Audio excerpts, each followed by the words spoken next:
Team deathmatch. How's it going, guys, and welcome back to the channel. Today for you I have some Black Ops 3 beta footage I got from the Xbox One beta over the weekend. What I wanted to do is I actually wanted to kind of put together my thoughts, things that I didn't like, things that I did like, and then kind of put it out there whether I think that Black Ops 3 is going to be a game worth picking up and worth continuing to support the Call of Duty brand. So before we get into all of that, there's a couple bullet points that I want to throw out there that I think we just need to throw out, off to the side. We're not really going to discuss them within this conversation, within the context of this video.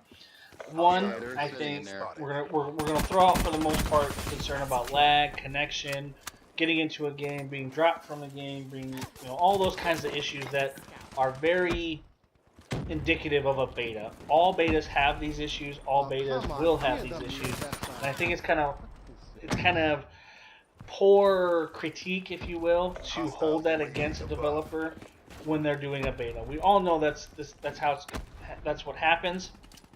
So I'm not going to hold it against them in this video. Secondly, we're going to remove the Call of Duty community. In my opinion, there's two major things that are holding Call of Duty back or hurting Call of Duty, and that's the lack of innovation, the lack of change, and the Call of Duty community. Now, I'm not saying all of the Call of Duty community is bad. There are some really good people out there, some good YouTube commentators that do all really great things with the game. But I think you and I both know how the Call of Duty community can be, and I think that is a huge issue with the game. So we know it is. So I'm not even going to discuss that within this video. We're going to throw that off to the side too. So first things first, I want to go ahead and touch on the things that I did like about the game, because there was several points within the game that I did enjoy, and there are some things that I think they are going back to, not necessarily changing, but going back to that make it feel like Call of Duty again, that brings it back to what it used to be. First and foremost, I think the gunplay was actually pretty good. For me personally, I think when I think of guns in Call of Duty, I think of the ability to be able to pick up a gun, learn its mechanics, learn its statistics and how it works, and then learn what attachments, what abilities, what things I need to put together to make all of that work for me. Advanced Warfare and Ghosts, I couldn't do that. I felt like there was maybe two guns in each class that I stuck with for the most part, and that was it. I never really ventured off into any other guns. I would use a different one here and there. Just didn't feel right, and I'd go back to to the good old safe, whatever. In this game, I didn't make it very far. I only got to level 14. But the guns that I did unlock, I did enjoy using all of them. I was able to put attachments and set my perks so that each time I used a different gun, it felt like it was built for me. It worked for me. And I think that's an important aspect as far as the gunplay is concerned for Call of Duty to be successful. Does this gun fit me? Am I going to be able to pick it up, learn its uniqueness, learn its abilities, and then build it and improve it so that it helps me improve as a player? And I think they're going to hit that pretty well with Black Ops 3. The other thing that I liked about it was that I feel like they're going back to the Call of Duty map. Advanced Warfare and Ghosts in particular, it just felt like they were trying to open things up too much. It almost felt too much like Battlefield. Call of Duty isn't Battlefield. Call of Duty is a fast-paced, twitch, action shooter. You can't do that in a huge map. You have to have small, condensed maps, tight quarters, tight corners. Everything just moves so fast, and that has to happen in a Call of Duty game. If it doesn't, it just breaks it because it's trying to move fast in a huge open area, and it just doesn't work. And I think with the 3 maps that we got in this beta, I have pretty good hopes that the maps we didn't see are going to function a lot like this. 1 or 2 big open maps isn't a bad thing. It adds variety in the gameplay. But when all the maps are like that, it's broken, and it shouldn't happen in a Call of Duty. So it's nice to see that we're going back to that. I like the addition of the wall run and the water combat. I think both of those add a different wrinkle to the combat scenarios or situations that you're going to run into. I will say shooting while running on the wall can be a little wonky or a little hard to get to, but I think over time you play it for a while, you'll pick it up like any other game that you've ever played, any other mechanic, but it just adds another level of that combat, but then it also adds another level of tactical movement within the game. You can wall run to different areas to get to a higher elevation. You can wall run to get from one point to another quicker than just running around the corner and up the stairs. You can swim underneath the map and go literally from the left side to the right side in one movement, as opposed to having traversed the entire outside of the map. So it adds to that tactical aspect of the movement in the game too. So I really do like those additions. I think they're going to be additions that fit well within that fast-paced action that Call of Duty is meant to be. And then lastly, the last thing that I think I really did enjoy, and I think it's going to be something that a lot of people are going to enjoy, is the specialists. I didn't really get very many care packages within this game or any of my perks within these games, just because I wasn't able to get kill streaks to build all those up. The specialist, you don't have to have big long kill streaks to do that. You fill up your meter over time. Your kills help you fill, assists help everything fill. I got my specialist ability at least 2 or 3 times within the game. So the addition of the specialist and being able to use their abilities, I think it's going to allow the players who may not necessarily be as good at Call of Duty as some of the other players, since Call of Duty doesn't have skill-based matchmaking, so everybody's playing with everybody. I think it's going to allow those individuals to still feel like they get to achieve something special within the game. And all of the two that I played, the two specialists, their abilities did not feel too particularly overpowered. They did not feel like it was going to be game-breaking or by any means.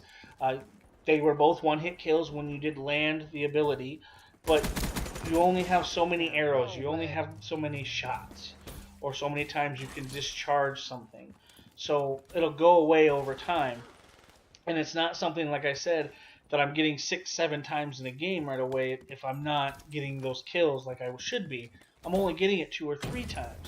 So it's certainly not going to be game-breaking, or it's not going to be something that a lesser player can use as a crutch to keep up with a better player. I think it's just something that's going to allow them to feel like they've achieved something within the game, that those perks are meant to be there, or the care packages and stuff like that are meant to be there, the kill streaks.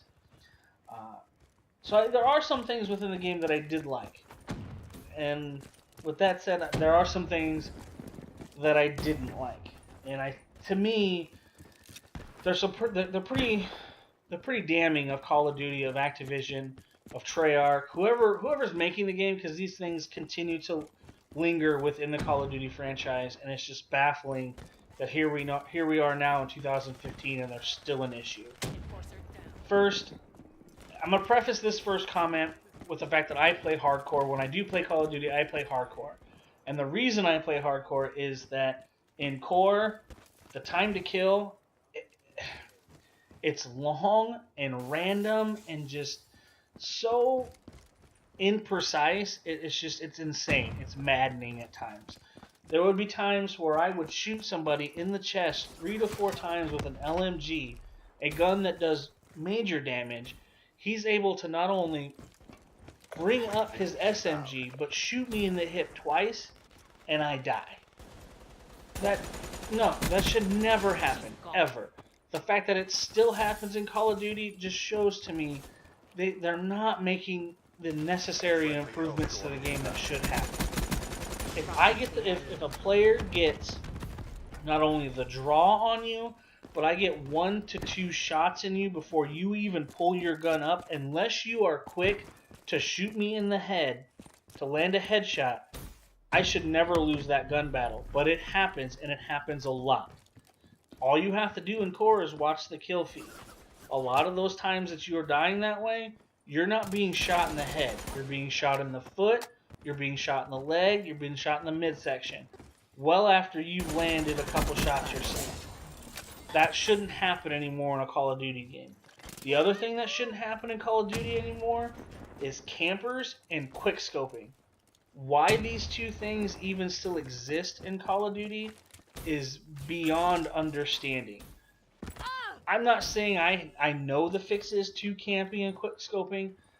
I just think that the individuals who develop these games and everybody that plays these games competitively, the community, I knew I said I wasn't going to bring it up, we should by now have come up with a way to fix these two problems.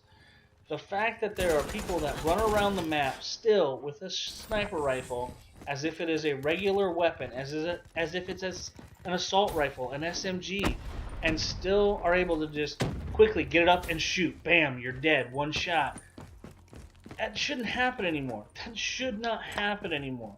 You either need to change the time it takes to bring the gun up, get rid of the aim, whatever you have to do something to take that out of the game. The fact that campers can sit in a room with one door with all their claymores and everything else and just mow down people left and right is just ridiculous. I don't understand why that is still allowed in the game. First of all, I don't understand why you pay $60 to sit on your butt in a corner and play a game and then somehow feel like that makes you good at that game. Now, I will say there's a difference between controlling an area and camping. If you play with a clan or you play with a group of friends and you're trying to hold down an area of the map, a side of the map, prevent spawns from flipping, things like that, to me that's controlling an area. When you're playing a game and there's a guy sitting in a room, one way in this room, and he's got claymores, landmines, trophy systems, everything you can think of in this room to protect himself, he's a camper. And it's ridiculous. And the fact that it's still in the game now, where is the innovation? Where is the change? If Call of Duty is such a huge esport game and they're wanting to push it, for competition and things like, where is this thing? Where is the change to get these type of things out of your game? They should not be in there anymore at all. The other thing I will say about this game, about Black Ops 3, and to an extent Advanced Warfare as well, I feel like the changes they are making to the game, they just feel like copies or reskins of things other games have.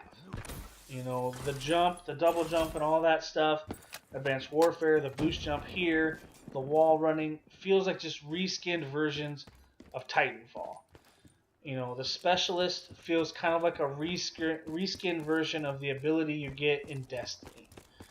Now, I like them. I think they are interesting additions to the game. I've always hated the double jump. I hate the fact that people just jump up and down when you shoot at them. That's another thing I don't like. But I don't feel like what they are adding to it is anything we've, one, ever seen before, and two, so unique. Even if they are taking something that somebody else has done, to where you're like, okay, I can see where it's like that, but they've made it their own. It just doesn't feel that way. And it's, as a Call of Duty fan, as somebody who's liked Call of Duty over the years, it's disappointing because you're beginning to understand and see why the game is not moving forward. So with all of that said, the pros, the cons, everything I liked, whatever, excuse me. Am I going to buy this game? Is this a game that I think you should buy? If you're a huge Call of Duty fan, Call of Duty is your game, that's what you like to play, I do think they're taking steps in the right direction to get back on track to at least what Call of Duty was in the past. So if that's the case, I'll say yes. I think you should purchase this game. If you are an individual like me who, for a while you were a huge COD fan, you've kind of fallen off, you've moved on to things like Destiny, you moved on to other types of games, you've kind of changed that. I don't know. I don't think what they have added and changed to the game is so groundbreaking that it's an absolute buy. But at the same time, I think the stuff that is wrong with the game, the issues that are still plaguing the game, are so egregious that it's almost to the point now where you want to say, until these things get fixed, until we know for sure these bullet pointed things are going to be addressed by the developers for the next Call of Duty, I'm just going to skip it. Are they going to miss my money? Probably not. But for me personally, I think the cons outweigh the pros right now. I don't feel like what they're adding to the game or what they're changing to the game is improving it that much. And Friendly care package incoming. you know, the things like the snipers, the time to kill, the campers, and then going back to it, the community, things like that have just kind of pushed me away from Call of Duty in general. I just, until some of that stuff begins to be addressed by the developers, by Activision, I just don't know if Call of Duty is a game worth spending $60 on anymore. Maybe if it goes on a Black Friday sale or something like that, possibly. And then, you know, you factor in, you have the Taken King for Destiny, you have Halo 5, you have Battlefront, Rainbow Six Siege. You have all these other options to get your first-person shooter fix coming out. I just don't know if Call of Duty, if this Black Ops 3 edition of Call of Duty can compete with that. I don't know. I'm sure it's going to make its money. I'm sure people are going to buy it like they always do. But I honestly think this might be another year where you see down Call of Duty sales. I really do. And I can say for myself, it's probably going to be a Call of Duty that I do not pick up, at the very least, on launch. Sale maybe, but not on launch. So, with that said, guys, let me know what you think. You know, is Black Ops 3 Call of Duty that's going to bring you back to the franchise? Or is it just another addition that you're just gonna, you know, another reason for you not to purchase it, not to play the game anymore? So, you know, like I said, guys, I don't know. I don't know if it is. We'll have to wait and see. But again, guys, thanks for your time. Thanks for your support, and I will catch you guys next time. We don't reward failure. RTB for debrief and reassessment. They kicked our asses.